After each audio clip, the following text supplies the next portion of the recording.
Ready? Cool. So we have just been joined by Nigel Taylor, who's part of the Beats Bus crew. Now, Cool. Nigel, lovely to have you here, my love. Thank you very much. So you're going to tell us about Beats Bus Records, which is just launched. What are you guys doing with that? Right, okay, so off the back of the Beats Bus, we're starting up a record label with a difference. So we're not just looking for people that are already excelling in music.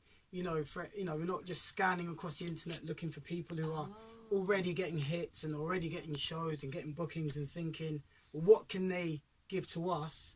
What we're actually looking is to offer like a 3 to 5 year mentorship program to take someone that has never rapped before but has an interest in rap and give them sort of a mentorship program. And train them. Train them, yeah, because what we're having in Hull is that most people aren't picking up a microphone until they're 20, 21, and then they spend 10 years developing their craft. They get to 30, they have kids, and they're like, well, you know what, I need to You then put take food the on safe table. route, exactly. Safe route, yeah. and yeah, there's some safe route people in this room.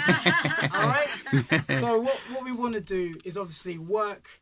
Like we've been to workshops and we've worked with some kids over a year, and we're looking at they started here, and now they're here. What could we do over 3 to 5 years? Because actually what's really interesting about that, Nigel, is if you look at the sort of grime scene and the fact that it's really London-centric. Very true. In a way that in America, even though hip-hop started in New York and was, East Coast, then the West Coast created its own style, and then the South created its own style. So really what you're saying is you're doing the version of that for this country. 100%. Okay. We were talking about this earlier.